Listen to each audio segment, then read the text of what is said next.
are dedicated to three women who we lost recently.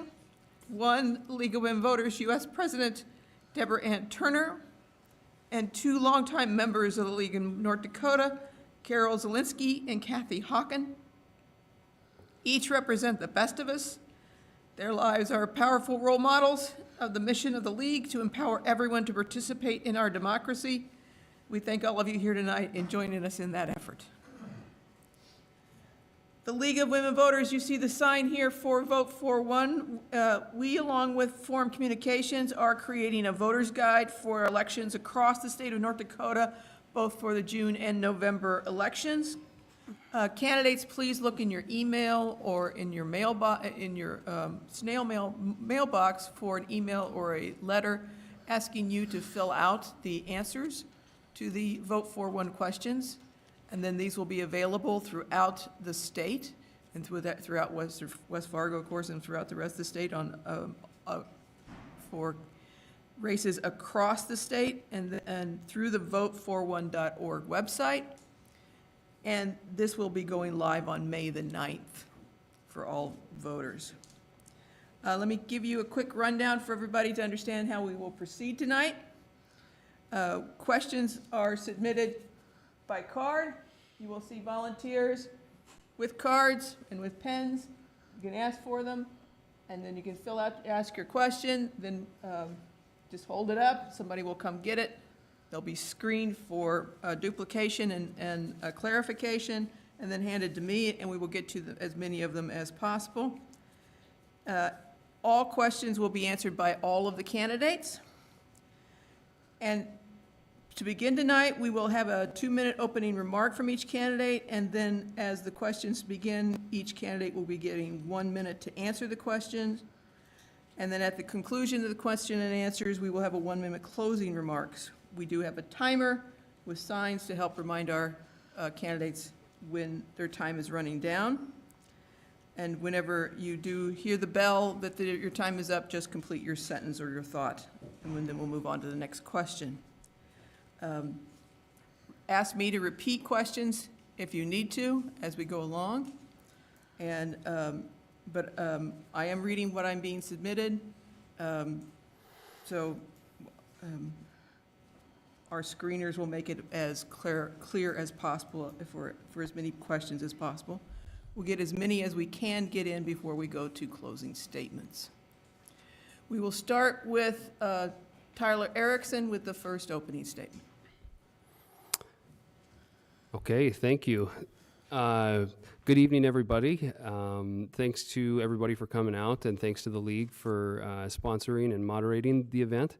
It's nice to see some familiar faces that got me into this seat to be able to talk to you tonight, and also some new faces that I haven't seen before. So my name is Tyler Erickson. I'm running for West Fargo City Commission because I believe that the city is at an inflection point in the way that it must begin to reconcile its desire for growth against its responsibility to its current residents and infrastructure needs.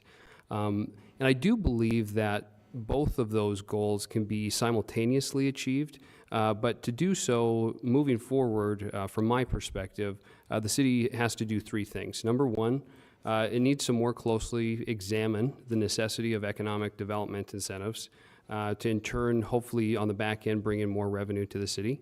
And number two, it should foster a more desirable long-term working environment for city employees to in turn retain those employees for the long term, and there's a fiscal component to that as well. And number three, it's important that the city prioritize a whole of government approach by more closely and collaboratively working with its local brother and sister governmental entities in the area.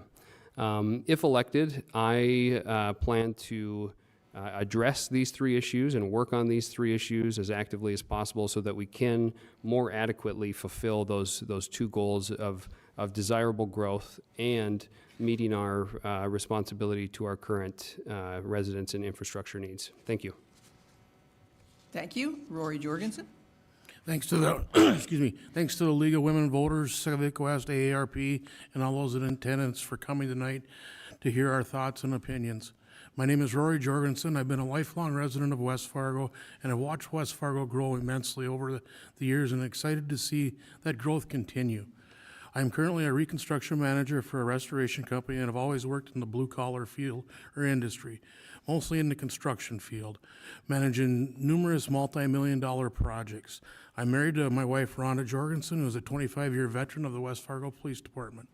I served as a volunteer firefighter here for 25 years, ranking as high as the assistant chief on the city side and eventually the chief on the rural side. I'm continuing my commitment to the public service by running for a West Fargo City Commission seat.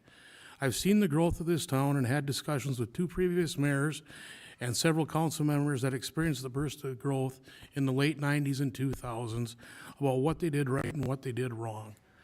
West Fargo is primed for growth, both residential and commercial. It goes hand in hand. You live where you work where you play where you live. Fargo is landlocked for commercial land, while West Fargo is primed for the growth and has numerous acres to the northwest, and will have another 500 plus acres once all the lagoons are completely decommissioned and filled. There's already serious interest from business owners about moving their businesses out of Fargo up to that property. We have a potential of a big manufacturer coming in, and they're down to making a decision between here and another place. I'm excited for the growth as business and home builders will take the dirt and make it more valuable, adding the tax base of West Fargo, especially the businesses who also bring sales tax. West Fargo is a very safe, clean, vibrant community, and if elected, I will strive to keep it that way by being open-minded, fiscally responsible, and transparent to the residents and businesses in this community. Thank you. Deanne Reed. Thank you, first of all, to the League of Women Voters, Civic West, and AARP for having this opportunity for the candidates to come before you and share what their vision is for West Fargo. You know, when I decided to run for West Fargo City Commissioner, it became very clear to me some of the issues that the city was facing, just talking to voters. And when I went out and knocked on doors, I believe that their statements reflect why I'm running. There's actually 3 reasons: specials, property taxes, and incentives. And when I knocked on doors and I asked voters how they felt, I'm just going to share their comments with you because I think they're actually very significant. One gentleman said to me, "Deanne, special assessments are like a revolving door. You never know when you're going to get hit with one." Another couple, they were elderly. They had moved here from Connecticut. And they said, "You know, we're new here. And in Connecticut, we just don't do special assessments. Typically, the developers are the ones that take on the infrastructure development." And they said, "You know, when we moved here, if we would have known that this is what happened, we would have never moved to West Fargo." They said our neighbor across the street got their special assessments and their property taxes, and they said, "That's it, we're out of here, we're putting our house on the market." And last, a Wisconsin builder who moved here, and he said, "In Wisconsin, we don't do special assessments, the developers take that on." He says, "I'm concerned about the direction for my kids." He says, "I have young daughters. And I'm concerned I'm going to be in this house for a very, very long time." And he says, "I have other things that I want to do for my kids." So the voters of West Fargo, they're concerned, and they're why I'm running. Thank you. John Severson. Good evening, and thank you, everybody, for being here. Thank you to the League of Women Voters, Civic West, and AARP. My wife and I have lived in West Fargo for 13 years. We've seen the growth as well. On one of our streets, there was a farm there at the end of 9th Street. Now there's multi-million-dollar homes and a school. Managing that growth, I think, has been one of the biggest challenges that the city has faced. And when I was out knocking and talking to people, special assessments were definitely on everybody's mind, along with property taxes and financial accountability. I think the city needs to be more open and find the ways to make sure and ensure that the citizens that know what's happening with the financial statements. But I'd like to find ways to eliminate special assessments and and find the city financial accountability by asking for a forensic audit. And I think the city needs to have its books laid out open so that the citizens are well aware and can tell exactly what is going on within the city. Thank you. Thank you. Amy Zundel. Hello. Hard to go last after all these great introductions. My name is Amy Zundel. I am a resident of West Fargo for over 10 years now. I'm a mom of 2 boys. I am a wife. I'm a small business owner. I'm also an advocate for all things children and family in my off time. I decided to run because I found myself saying over and over again, I just wish somebody would do something about this. And whenever I catch myself saying that a lot, I ask myself if I can be that person. I decided that I had the skill set that might be part of the solution, I guess. I have very much a passion for public service, and I have a very vested interest in our community succeeding and doing well. I am someone who has lived in quote unquote old West Fargo and new West Fargo. I used to live right behind the VFW. I was a part of the Cheyenne Street renovation as a resident. I was a part of what all of that new development was like, and some of the ups and the downs, I think, of that process. I think during that process, I also felt like I really wish my voice mattered more. One of the reasons I want to run is to help earn back some of the spirit of people feeling like their voices matter, because I don't think people in West Fargo feel very heard right now. Overall, I'm just someone that wants to genuinely put people over politics. I want to have a sustainable and strategic growth plan as we move forward. I want to have a very transparent and objective special assessment policy that's predictable for the residents. And I look forward to the other questions and meeting everyone else tonight. Thank you. Thank you. Now, someone has given each of you a particular question just aimed at you. So that's what the questions I will start with. You, of course, everyone will get a chance to answer these questions as you see fit, given what is being asked. So, Rory, we go start with you first. And the question that asked to you is, do you know where Rue Avenue is in the city? R-U-E Avenue. Yeah, it's over by, right off Cheyenne Street, I believe. Have anything else to say? Nope, it's an older part of town. That was the question. Deanne? Yeah, it's on an older part of town. John? Unfortunately, I do not. Amy?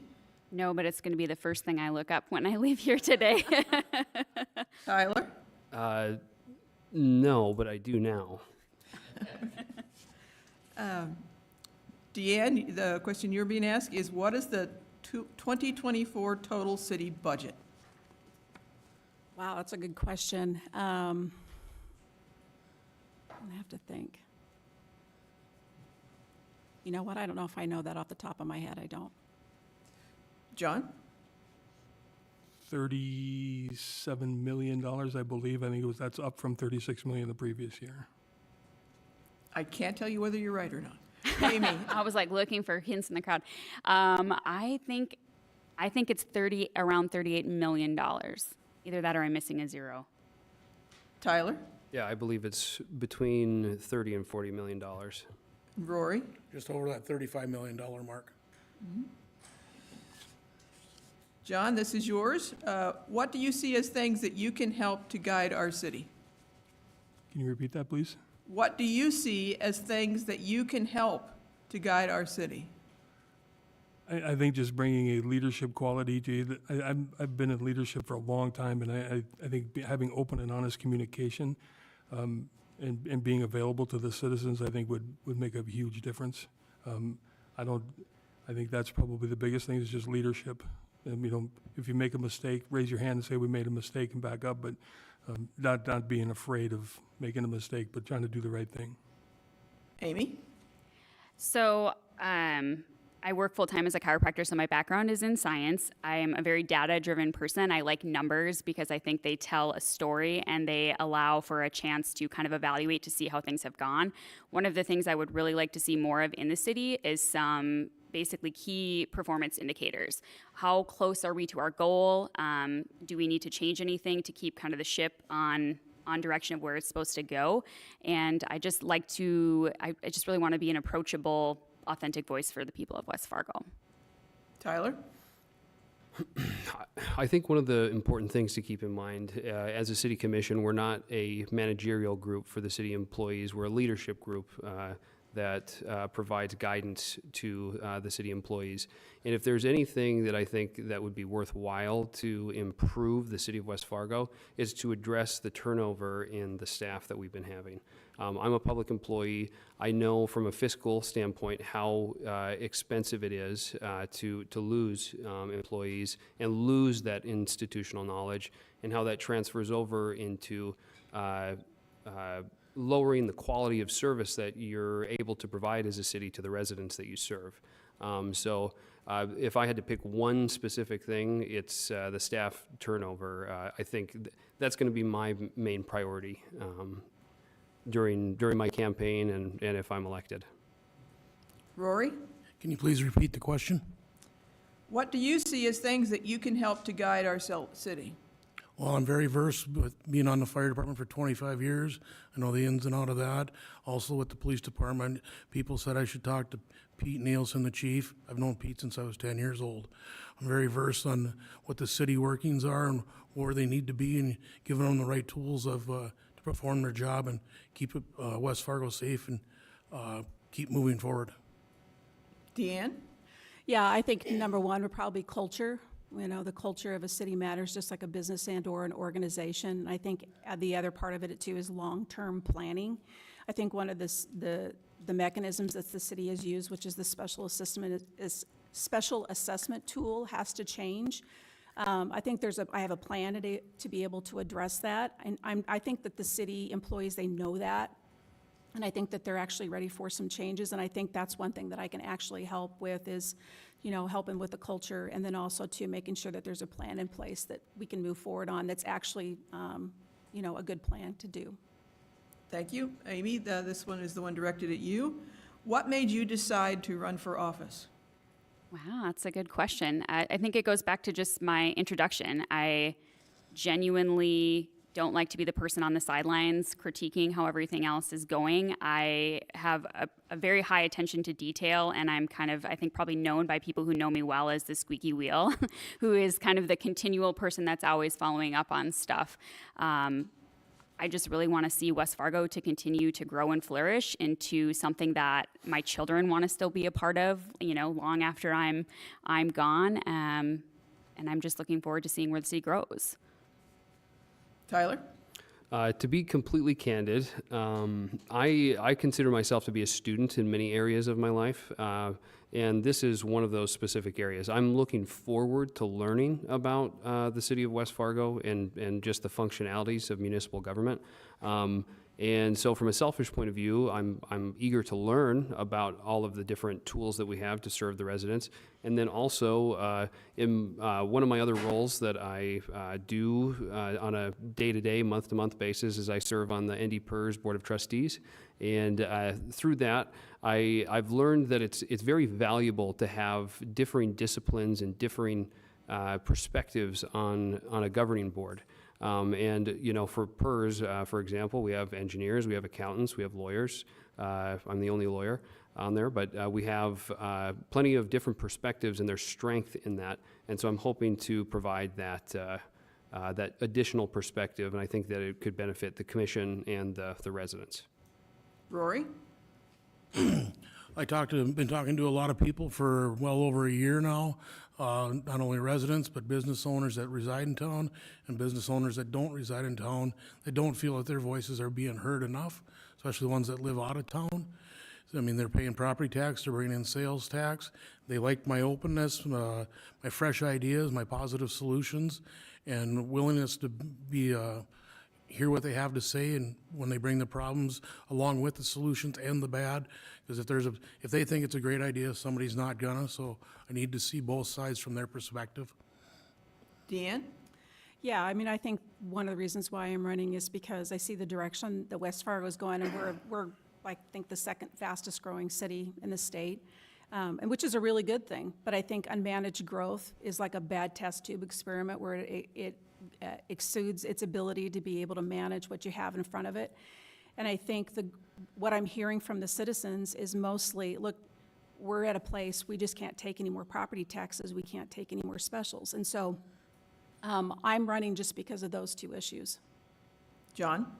I believe it was Special Assessment District 1263. That was the one that was being placed on our property, along with all my neighbors, a $4,000 special assessment. We started to push back on it, and it just got me involved, and rather than complain about it, I decided to throw my hat in the ring. Just complain about it. Thank you. Tyler, this is the question directed at you. What abilities do you feel you can bring to the city? So just to echo kind of the sentiment that I had in my last answer is I think I can provide a valuable perspective to the city commission. In my role as an attorney for the insurance department or as a fiduciary on the board of trustees for PERS, I'm really exposed to right state level legal and policy issues there. And I think that daily, monthly experience, I think I can bring that valuable experience and that valuable perspective to the city commission. Although they do have very, right at the state level, we're talking much more broader policy perspectives and issues. But here, right, I think those same fundamentals can be applied to infrastructure decisions, to any policy decisions that the commission's making. So, Rory? Well, I feel my ability to bring fresh ideas and, like I said, the positive solutions, being more open in my discussions with some of the city officials. I got an idea where you sit in the city council meetings and all you hear every week or every meeting, I didn't know this was going on. I didn't know this, I didn't know that. So I had an idea that I ran past Dustin Scott about a weekly newsletter. Say when all the meetings are, tell us when streets are closing. People just want to be more informed, and with the press of a button, they could send out an email to the 40,000 people that live there that want to sign up for that email. Deanne? You know, my background, I'm a former business owner, but I also used to work for the Omaha Chamber. And with my experience there, I saw some of the things that the good things and the bad things that the Omaha Chamber did, and I was a part of watching the growth of the city at the same time. So I bring a different perspective of what that looks like being a part of the chamber. John? I think in my experience in business, and we've had to always look at ways to improve things and to be willing to tear things down if they needed to be, but always looking to find a better way to do things and to challenge the status quo. I think that's important within the city to try to find different ways instead of just going along to get along. Amy? It's a really great question. One of the perspectives that I think I didn't give enough credit to until I sat up here today really is truly being a part of new and old West Fargo, as everyone puts it. The renovation process of Cheyenne Street was incredibly frustrating to me. It was expensive. It turned into a neighborhood that I didn't move into in the first place. And I think the perspective of a resident who has been through large renovations in a city is very, very meaningful and impactful. I also think that Mayor Dardis does an amazing job advocating for West Fargo at the state level legislatively. I've done a lot of legislative work, and I'm very comfortable with that. I think if we're looking for any type of relief off of property taxes or special assessments, we're going to have to ask the state to come to the table. On top of that, I have served on numerous boards, and I'm very familiar with all of the alternative funding sources of grants at the local, state, federal levels. So, Thank you. Okay, Rory, we get a new question, starting with you. Americans over 65 are the fastest growing segment of the population in the U.S., and research shows that most want to remain in their homes and communities as they age. Having access to safe, walkable streets for people of all ages is an important part of that. What would you do to ensure that transportation options are varied, safe, affordable, and user-friendly? Well, we need to work with our partners as far as the busing, as far as the infrastructure. The city's doing a project right now that it's not actually getting taxed to the citizens in the older part of West Fargo. And a lot of people there are on fixed incomes, and that's their biggest concern. I mean, it's everybody's concern is, everybody lives by their budget, and we need to keep doing that. But bringing the quality of life in West Fargo, I asked that question, what can West Fargo do to improve your quality of life here? And about everybody struggled on that answer. I mean, West Fargo, Horace, it's a great place to live. Deanne? Yeah, I think you're talking about a quality of life issue for those individuals. And I think the one thing that I've walked away after having conversations with particularly some of the older generation is expendable income begins to dwindle as you age. And being able to have those resources in pocket matters. You know, the city can definitely work with partners that are throughout the metropolitan area, but I think giving seniors the relief that they know that they can stay in their home and not be specially assessed out of their house, because that is a concern for a lot of them too. So I think if we start addressing some of those issues with the special assessments, expendable income will be a significant place where we can start for seniors. John?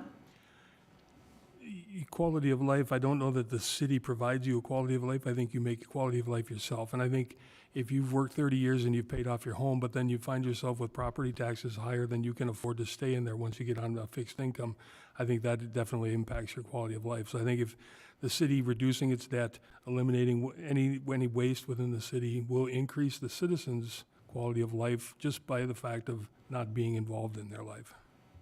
Amy? So I think as Deanne said, one of the things that we have to address first is affordability for people to stay in their homes, especially in the core area. I mean, the potential to be special assessed is upwards of 25 to 50% of people's homes, home value if they were to fully special assess in ways that we have done past. And I know the city is very actively looking for solutions to that. I also serve on the Cass County Sheriff Reserve Unit as a Sheriff Reserve Unit deputy. I think the other thing that I find very valuable as a core belief is that you can have all of the amenities in the world, but unless you have a safe community, you're not going to want to access any of them. So I think at the foundation of a community's success is always its care for its residents and the safety of everybody around them. Tyler? Can I request clarification? Is it specifically regarding public transportation? Having access, having access to safe, walkable streets for people of all ages is an important part. What would you do to ensure the transportation options are varied, safe, affordable, and user-friendly? Okay, thank you. I would start with, I think this is a good question that illustrates the issues that cities and municipalities have to struggle with. You are stuck between providing adequate services and doing it in a fiscally prudent way. I think maybe because of the interconnectedness between Fargo, Moorhead, West Fargo, we could maybe partnership with the other governmental entities and political subs and to hope maybe spread out that cost and increase the value of the services that we are able to provide the residents. On another note, I'm intimately familiar with the challenges that older, 60 years and older, that demographic, those challenges that they struggle with on a daily basis. My parents are in their mid-60s, and they're facing all sorts of challenges. So I'm very, it's one of those things that I'm want to remain cognizant of in every decision that I make. Thank you. Rory? So to improve the public transportation and stuff, I mean, we have a great police force. The city just received a grant to put in a walking path over behind Costco, over RJ's Conoco. The parks here are great. That's about all I got. I apologize, everyone. I gave Rory a second shot. I got lost in my... But we start with Diane with the next question. So much emphasis is placed on growth, building new. What is your position on investing in older neighborhoods and infrastructure repairs? That's a great question. So yeah, I have a plan that I feel like is very doable.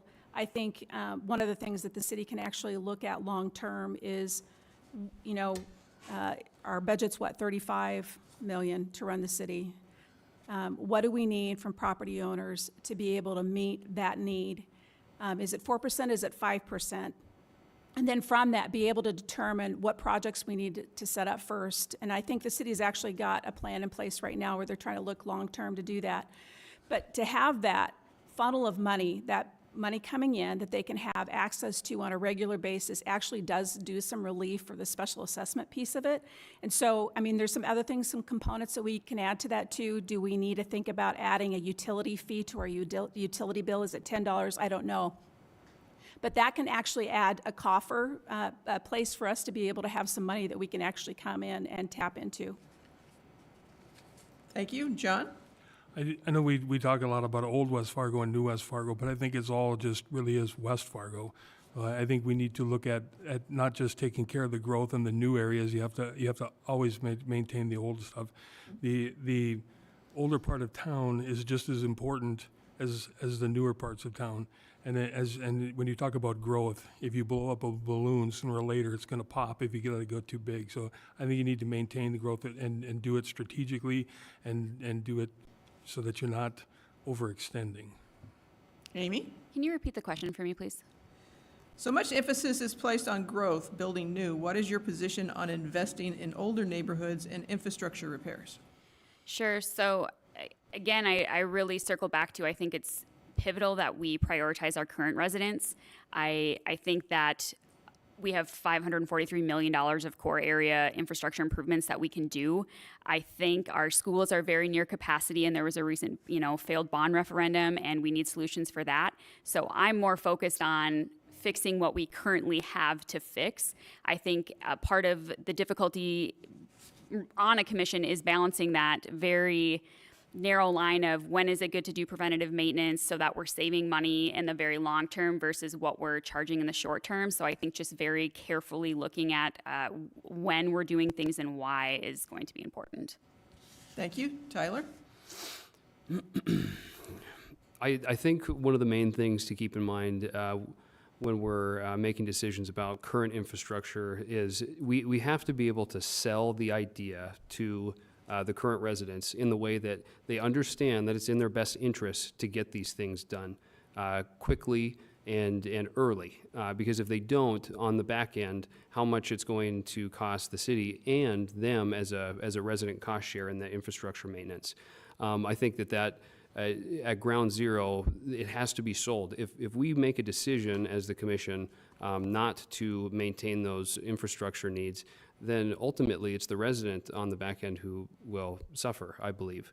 So, balancing that with our special assessment, a lack of appetite for special assessments, I think that's one of the main. That's what everybody's talking about around the state, where specials are controversial. And to do that in a responsible way, I think it all starts with telling the resident that it's in their best interest. And Rory? Well, West Fargo needs to keep maintaining the existing parts of town. Those people lived here, they built the town. And when it comes to special assessments, I could see if we could spread them out to a larger area.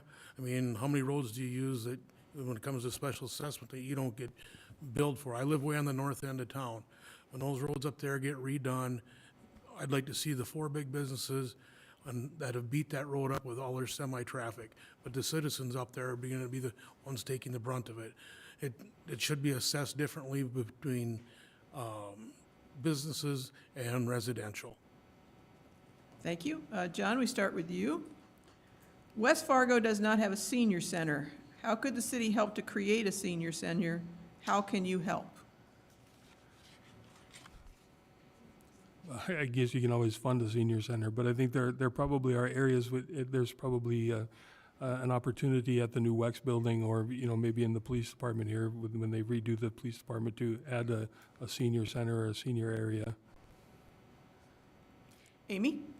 So I think this is a great question, primarily because we know how important a sense of community and maintaining friendships are for people as they age. It's so important for their health. I think one of the best ways to address some of this stuff would be through some of that private grant funding.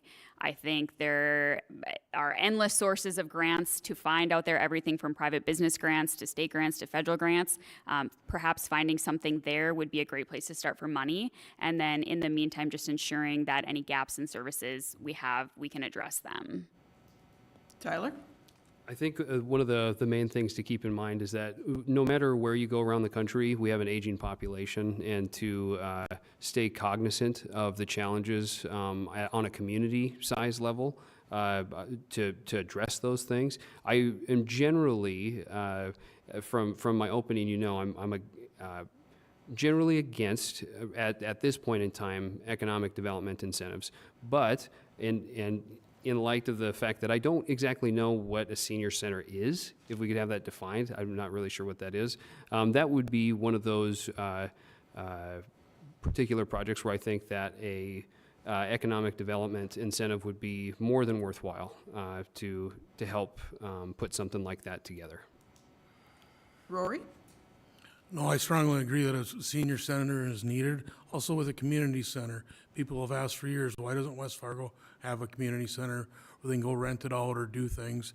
When I was on the fire department, we had numerous people wanted to use our facilities. We had a big meeting room. It was wide open. You look at what Dilworth had in their community center and their senior center over there. Now they're building their new city hall and they're putting one in there. So it's definitely a huge need, and that's why I would listen into the elder residents and listen to what their needs and try to make it feasible for them. Deanne?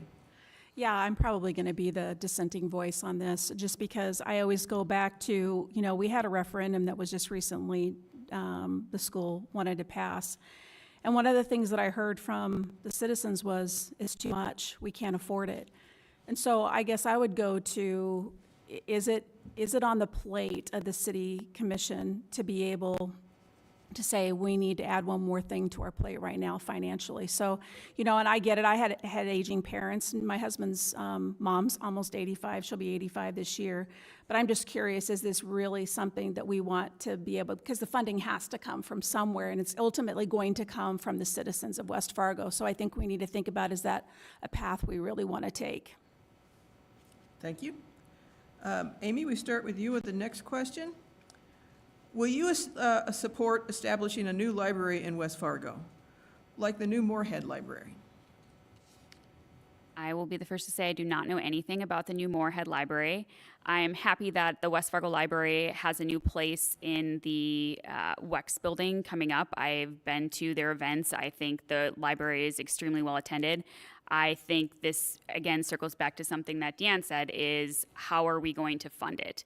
Currently, I don't think we have the money in our budget to fund a brand new library. I think that having two separate locations is a great way to start. As the city continues to grow, we have to keep in mind access and how people are able to get to the library and the public transportation stuff. So at this point, I'm interested to see how two libraries go, ensuring that, see how that fits for size, and perhaps side plating that until the future, till our budget stabilizes a little bit. Tyler? I think that to commend the current administration, I think that what we're doing right now is a very effective use of the space in a prudent way. Just right down the street, the library that we have, my wife and I, we go there with our kids. We try to make it there once a weekend, and we have everything that we need there. We have the books, we have the space. It's, I believe, ADA compliant. I actually don't think that there's a ramp to get up, but there's some challenges there that we have. But for the most part, that I think fulfills all our needs. I think if there's anything worthwhile to put public money towards, it's a library. But given all of the challenges that we have, I don't think that is a financially prudent thing to be investing in right now. Rory? Yeah, I really don't know much about the library either, and how much people actually use it, and what's the feasibility of it. I mean, what does the library don't have right now that they need? It seems like a lot of people go there, so there must be ample products and room for them. So, and again, it comes back down to being fiscally responsible to, I'm a fireman. I'll be the first one saying that Taj Mahal shouldn't have been built. So we don't need high glitz and glamour buildings for the kids and the adults. Deanne? Yeah, there's always trade-offs, right? And the citizens are the ones that are usually getting the trade-offs. And it always goes back to funding. There's always got to be some funding mechanism to do it. And so, our kids grew up in the library. We read to them every night. Dave read our kids great books, Lord of the Rings, all those things. They're really very well educated. They love the library. But I always go back to, you always have to have trade-offs. Is it in the budget of the city to be able to say to citizens, we can add one more thing to your plate right now? And I just don't think that that's a very good trajectory for us right now. John? Libraries are a wonderful thing, but no, I don't think it's in the budget. I just don't think it is. Tyler, we start with you now. As housing costs continue to increase, older adults are unable to find housing to meet their needs when seeking to downsize and thus are being pushed out of communities and homes they have lived in for generations. What would you do to ensure the creation of affordable housing options such as accessory dwelling units, duplexes, courtyard apartments, and townhomes? I think I know you're going to hear a reoccurring theme in what I say, and really, right, that theme is, what do we have as tools within our purview as a city commission to help that address that problem, right? And as a city commission, we have spending authority, we have zoning authority, we have, I'm trying to think what else we would really have other than those things, but to help address that issue specifically, and then maybe some, incentive work to get it done quickly. But, the affordable housing issue, it's a national issue. It's everywhere. Interest rates are high, borrowing rates are high. Obviously, the big I word, inflation, that nobody likes to hear, that's happening to everybody. And, to me, again, I'm a student of learning the tools of what we can do as a city commission to help alleviate that problem. And the duplexes, the multi-housing or the multifamily units, that's definitely something that I am interested in looking into. Rory? Well, we're looking right now, we don't have any dirt to build on in this town, so we need to expand. The vacancy rate in apartments is 2%.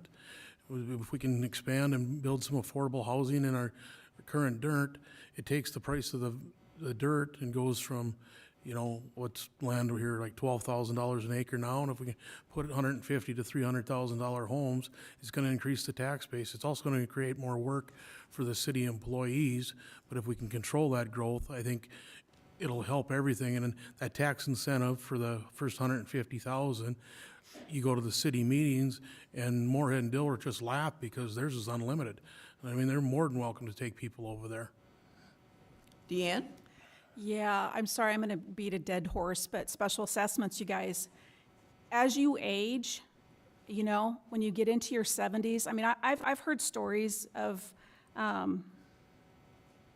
families where their mom and dad had to move out because of special assessments. So, I believe wholeheartedly that as you age, you want to stay in your house, and one of the best ways that we can do that is maybe at some point, and this maybe has to do with the legislature, we need to start looking, do people over 70 years of age need to be just exempt from property taxes and special assessments? Because they do need to stay in their house. They're going to be on a fixed income for a long period of time. And so if our goal is to want to keep them in their homes, we have to do something that's on that level. And granted, there are zoning issues that we can actually look into, but I think if we want our residents to stay longer in their homes, we need to start looking at those two things. John? What's affordable housing? If somebody builds an apartment building or duplexes, that I don't know that that's going to be any more affordable than to stay in their own home. I think addressing with the legislature, try to reduce or eliminate property taxes, eliminate special assessments. I think if you can stay in your home, that's the best way to do it. I think that would be the affordable home. Amy? Yeah, I'm going to agree that I don't know that moving out of your home is more affordable. I mean, I talk to people who are living in new development apartments that are paying $500 more than my mortgage on a 3,000 square foot house.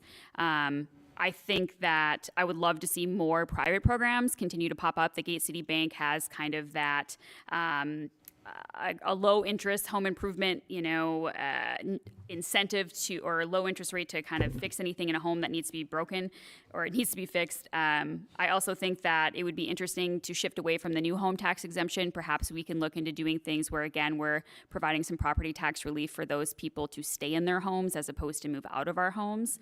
But as far as accessory buildings, this was something that did come up when I was getting signatures, and pretty much everybody I talked to was very much not interested in that. Thank you. Sort of continuing along similar themes here now, Rory. You get to start with this one. Property taxes are continuing to rise. How can the city help to lower them or give seniors a break? That's a very good question, because about a year ago, I stood in front of the city council and my property went up 36%. I was not real happy, and you hear it from a lot of residents. But looking back, my house is what it's valued, is what it is. I agree to it. The issue was my house wasn't last assessed in 2011. So there was a 12-year lapse. That's the reason for the jump, and like I said, the value they assessed it at is the true value, I'm fine with that. But if it could go up and get assessed more often at smaller amounts, smaller increments, I think that's more stomachable. You know, like you said, 36%, and some of you know my demeanor when I stood there, I go, my house went up 36%, but the city gave my wife a 4% cost of living raise. It doesn't add up. Deanne? Yeah, you know, property taxes are such a huge thing for people right now, and I've heard the same thing too, the 30% sometimes increase in property taxes. I think the city needs to start looking at long-term planning and move away from special assessments, because special assessments inflate the market and they create an erratic market for homeowners. And I think one way we can do that, again, I go back to that, what do we need to run a city? Is it $35 million? Fine. What do we need from that, from property taxes, to be able to fund the city, all the infrastructure development? Because over time, what the city is going to be able to do is they're going to have a bank of money. And that bank of money will lower the cost over the long term for citizens. And if property values rise, then mill levels should drop. And it should be a seesaw act, right? So I think there's a way to do that, but I always go back to that, is if we're not stewarding the growth well in our area, which we're going to continue to grow, we're going to be in this constant predicament where property taxes are going to rise because we're not managing growth very well. John? The city's debt load on special assessments, or the city's debt load, is $342 million currently, roughly. That's a little over $8,000 per every man, woman, and child in West Fargo. I think if you can eliminate the debt, then you don't need to have as high, the property taxes can go down and just be reduced. So I think that would be probably the best way to do it. Eliminate the city's debt. Amy? So obviously, the North Dakota Century Code sets our current equalization process, how our homes have to be evaluated. So at a city level, you know, we can't really necessarily control property taxes. We obviously control the mills. One thing that I don't think West Fargo gets enough credit for is we've actually decreased our mills 13% over the last 10 years. So I do think the city is working very, very, very hard to keep this affordable. That being said, my concern with property tax elimination, I know that's on the ballot this year, is that the money has to come from somewhere, right? Sales tax is problematic because I think it would disincentivize commercial extra buildings, which I think is really what West Fargo needs to help pay for some of this infrastructure development. And I also think sales tax makes it more difficult for lower income families and those on a fixed income. So overall, I think property taxes, no one likes them. They are what they are. They're a funding mechanism. I think they're probably the least evils of all the evils that currently exist. So overall, I think West Fargo is doing what they can currently. Tyler? So your question relates to city property taxes, and that's what's within our purview as the city. The city only charges 25% of your tax bill. When you receive that at the end of the year, you only 25% of that bill is city taxes. That's right. There's 75% of the bill that isn't within the city's purview. So if we're lumping special assessments into the conversation of property taxes, the special assessments are absolutely necessary for local control. Local control of school boards, park boards. Our city, they're necessary in the way that because we have local control, we can control them. And I hesitate to adopt the idea and mentality that we always have to be making our decisions with the idea and anticipation that we're going to be getting state relief. This is a local issue, and it requires local solutions, and that's what we have to find. Deanne, we start with you on the next question. With as fast as our city is growing, how do you plan on supporting emergency services to keep up with increasing call volume and ensure we have appropriate response times?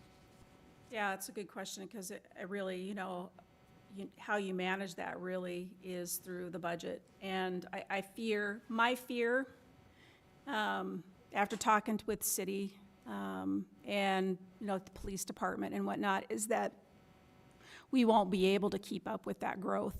And I think part of it goes back to how are we going to manage when the diversion comes out? How are we going to just do what we've done before, which is not manage it very well? And so I am concerned about that. I think that's going to have to come back to the city budget, because obviously that's where the funding mechanisms are going to come from. And it is a concern that I have. John? I think we need to always be looking at that, but the city fire department their call response times are tremendous. The city fire department is doing a fantastic job. The city police department doing a fantastic job. As the city expands, or we go north, or we find these things, we just have to find ways to maintain that, whether that's maybe adding police substations someplace, or and adding fire stations if we need to, substations in the fire department. But I think the police and fire are doing a fantastic job in the city. Amy? So my husband actually works full-time in law enforcement, so this concern is very near and dear to our family's heart. I think that some of the things that go unnoticed are that when the fire department makes like upgrades in what they're doing, your home insurance costs go down. Some of how you're getting charged is based on how quickly the fire department can get to your structure in case something happens. Everything that the West Fargo Fire Department currently that they're doing is truly lowering your home insurance rates, even though you may not feel like that right now. That being said, I also have been on the scene as an EMT and a first responder. When it's your loved one that is waiting for an ambulance or a fire person or someone with an AED, those minutes are incredibly crucial and they feel like they take forever. So I think the best thing we can do is be proactive in how we're addressing this and anticipating the growth as opposed to being reactive. And I also think that it would be smart to continue the current sales tax that we have in place to address public safety. I think it's the foundation of everything that we have as a community. Tyler? Regards to public safety, police call times and wait times, and fire call and wait times, while I generally agree with the sentiment that that additional fire department out by the Packer High School, right, is definitely a large cost to the city, that access to that those residents have, as Amy alluded to, definitely help reduce the sting of your insurance rates, because the response times are lessened. And it all has to do with the ISO rating of the fire department. And so so in addition to those challenges, right, if you're talking about increased access and wait times, it begins with hiring and retaining good employees for the long term, and making sure that the response times in the conversation of access to the fire department, that those are all addressed timely. Rory? No, they're exactly right. I sat on a board that did, your insurance is off your ISO rating, and every company is different. One is the only care is how close is the nearest hydrant. There's numerous things that go into it. The amount of vehicles you get there, the amount of water you can sustainably pump for an hour. But the central building a new fire hall, it needs to be different than this one. This one's landlocked a half a block or a block away. You need that circle of 1.5 miles. You look where Fargo Place is there strategically. And if a guy builds a new fire hall, I know down at the one south, the police department has a couple offices, so they could kind of co-partner on that. Another thing that needs to change is North Dakota PERS changed last year for the highway patrol, and I think it's the BCI. Their rates of retirement are better. So it's a better incentive to be a highway patrolman and a BCI. They can retire quicker. And I mean, it's a stressful job. I mean, I've seen it, my wife's seen it. So I think both leaders of the police and fire do a great job, and it's going to continue, but it's going to be always, that cost is always there. Thank you. John, we'll start with you. Do you think the public should have more opportunities to be involved in city government? How could that be done? I think they do. I think in our constitutional republic, we need more people involved. Citizens need to be involved. It's imperative. I think the city website has a lot of information on it, but I don't know that it's as approachable as it could feel. I mean, you got to kind of dig for things in there. Even when running for commissioner, I've had to really spend a lot of time trying to dig in and get some of that information. So I think, I'm not exactly sure how you would make it more open or more, but I think there's a lot of commissions that need people to be on them, the library commission, the park board. I just think people should get involved. Amy? So I think a repetitive theme that I heard is that people don't come to meetings or really voice their opinion or show up to be a part of it because they don't feel like it matters. So I think that your voice matters very much as a citizen, and I want to work very hard so that everyone feels that their voice does matter and they are heard. I think that some of the other barriers that people experience when they're talking about coming to meetings is that they're at the same time as a lot of other meetings. Monday nights at 5:30 are a very challenging time for people to access meetings, so I love that we record them and they're available. I wish everything that we had as a meeting was recorded and available so people could always follow up with that. I think that Civic West, part of our sponsors tonight, are doing great. They're talking about doing a Citizen Academy. I think that would be amazing for people to learn more about it. And I think there are opportunities for things, like a monthly coffee with commissioners. Perhaps we can create some type of more accessibility for people to, again, have those conversations and feel like they can be involved and that their voice is heard. Tyler? I'll start with, on the website, on the City of West Fargo's website, I was curious to know who was on the Board of Equalization that sets the assessment rates and has those conversations. And I believe there's 2 residents that can be either appointed or elected to the Board of Equalization. I think there's plenty of opportunities for people to be engaged and be involved with their city government. It really starts at an individual level, though, to have that desire and have the time commitment to be able to do that. I also, another gold star to the commission, right? They allow the 2-minute public comment piece as part of their city commission meetings. I'm a firm believer in the First Amendment. It's not an absolute right, and I don't believe that the city has to allow them, residents to come up and do that, is my understanding. And they still allow people to come up and voice their concerns. I think it's a fundamental piece of democracy at the local level. And so I think we're doing great. Rory? Can you please repeat the question? Do you think the public should have more opportunities to be involved in city government? How could that be done? Well, I mean, us 5 are proof right here. We're trying to run for that positions that are available.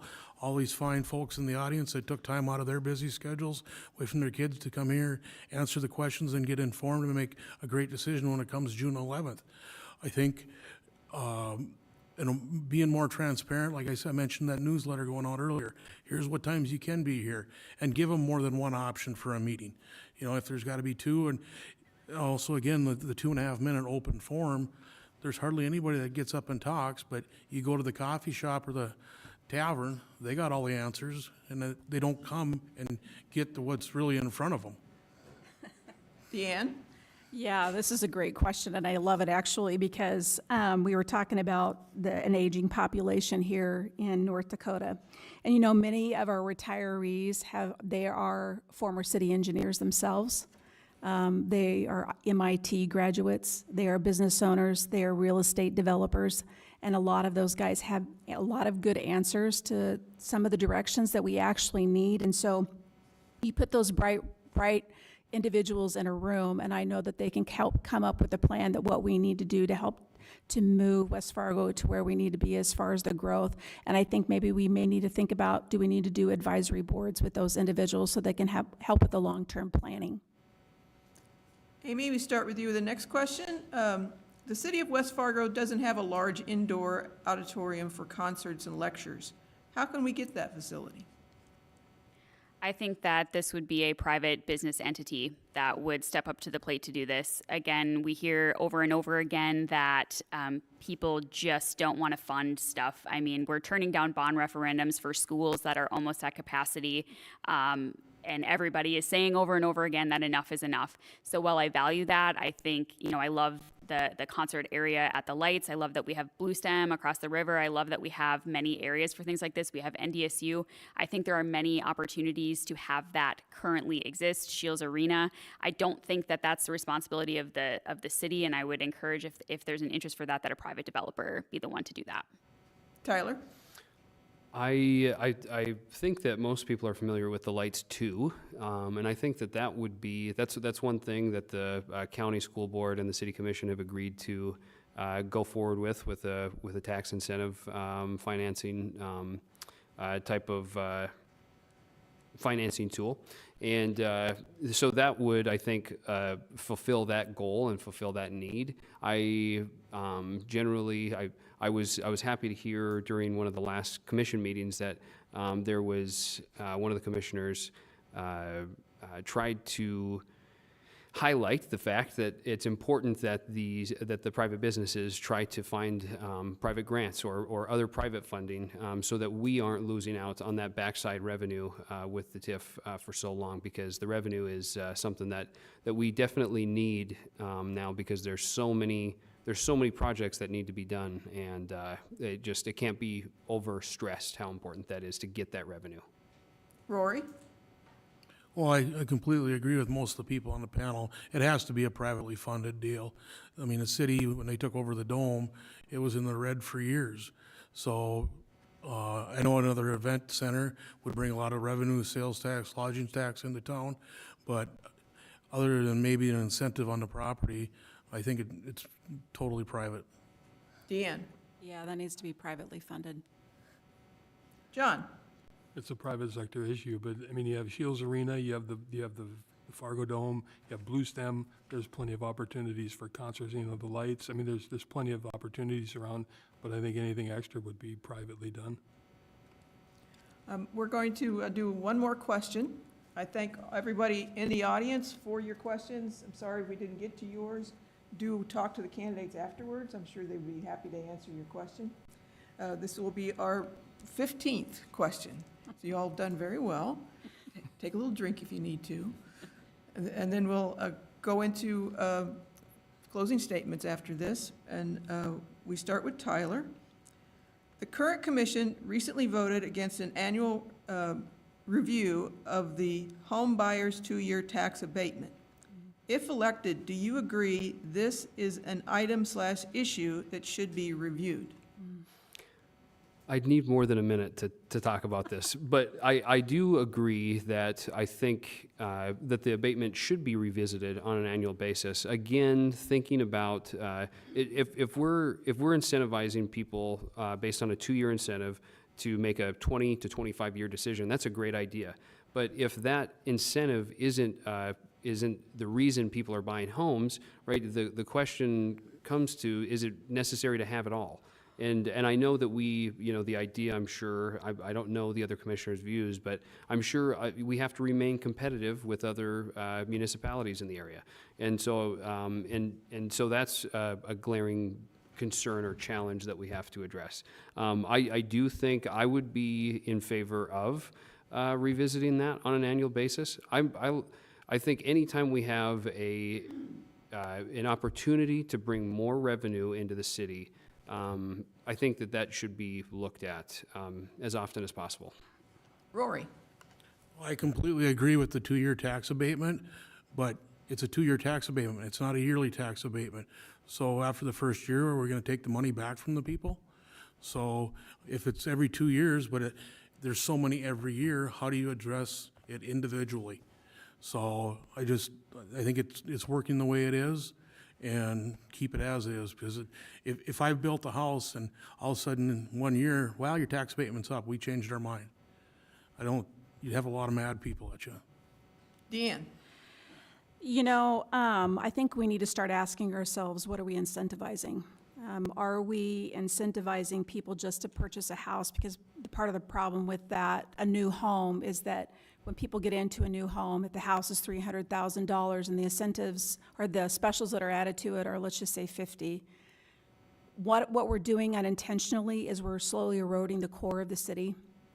Because it used to be, at least when I was growing, in my earlier years, when I was raising a family, you purchased an older home. And that older home then got fixed, by the family.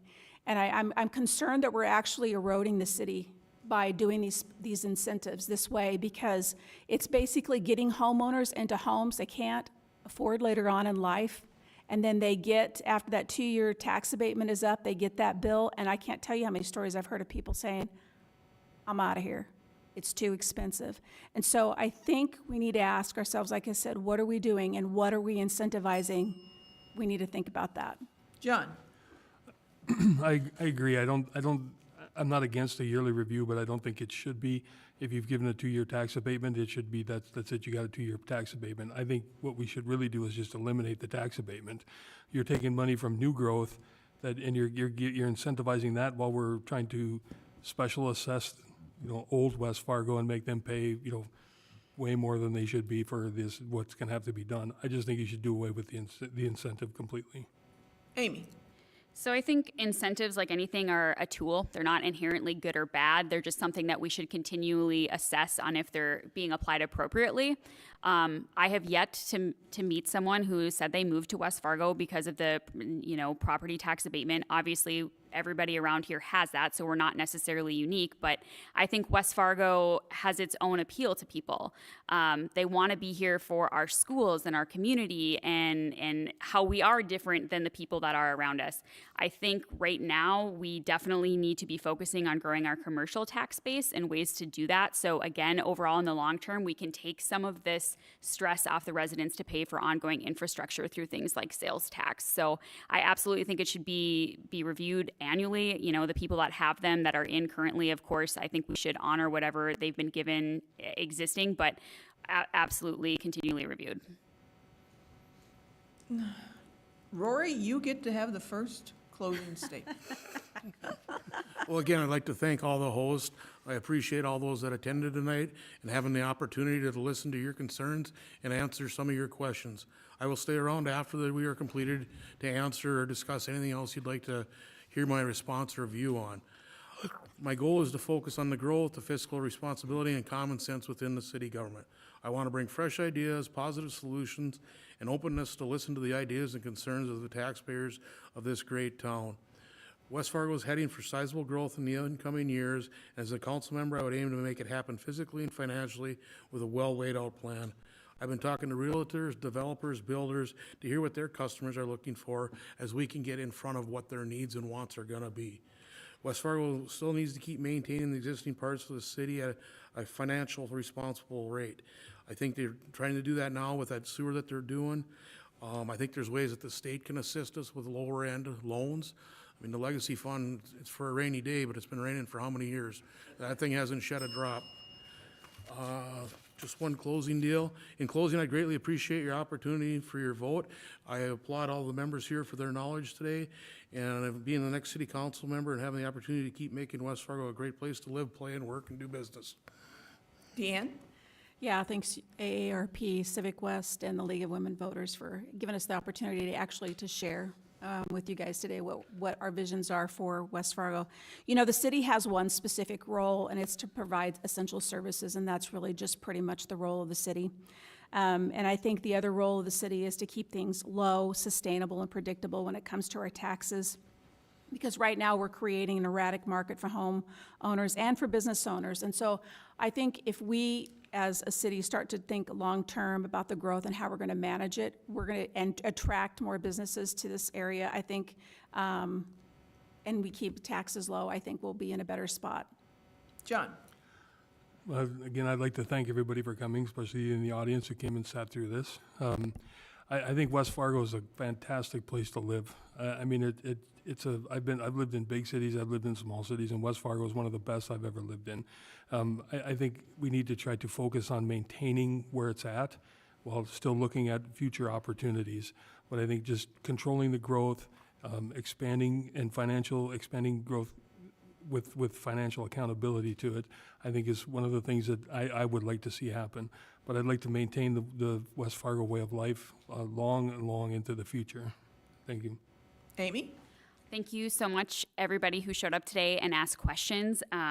I've really enjoyed the opportunity to meet all of the residents I've met in getting signatures and showing up to events like this.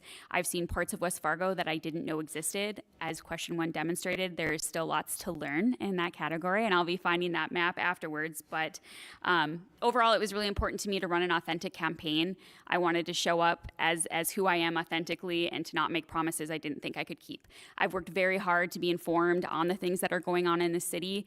To avoid doing that, I think there's always something new to learn. And my only campaign promise that I really insist on making is that if elected, I'm going to show up and I'm going to work hard. I want to show up. I want to hit the ground running. I want to show up and be here for you. And I want to be available in there and be a part of a continual, I don't want to say brighter West Fargo, but continue on having West Fargo be a great place to live. So if you did not get your questions answered after, please come find me. I would love to chat with you about any of your concerns. And most importantly, and I'm sure I don't have to tell anybody in this room or anybody who's watching this, but please turn out and vote so that your voices are heard. And Tyler. Thank you, everybody, for coming, and thanks again to the League for moderating this event. I have lived in almost every major city, arguably, in North Dakota. And my wife and I, a year ago, we chose to move to West Fargo because we were excited about the opportunity that we had for ourselves and for our children here in this city. And despite over the last couple of months learning about all the challenges that we have as a city and as a community, I'm still excited for my family's future in this community.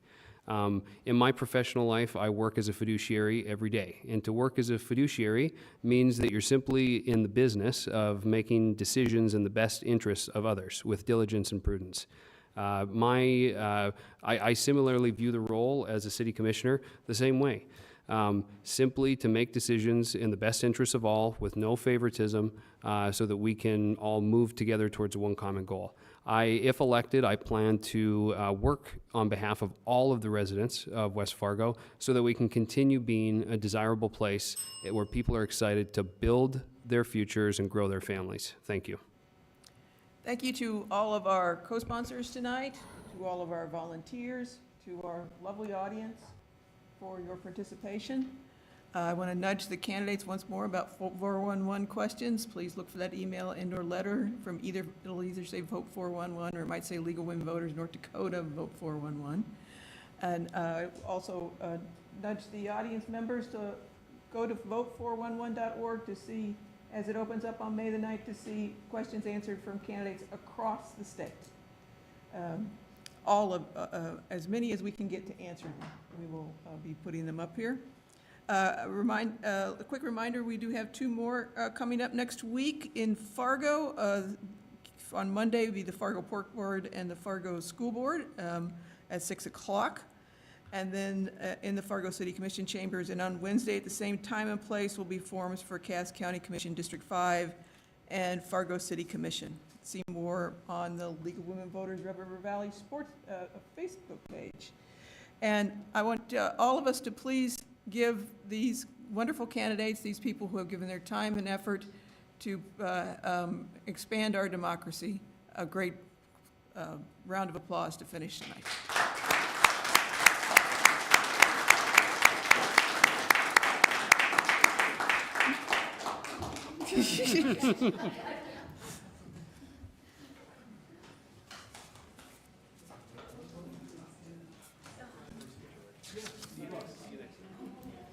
Good job, Tyler.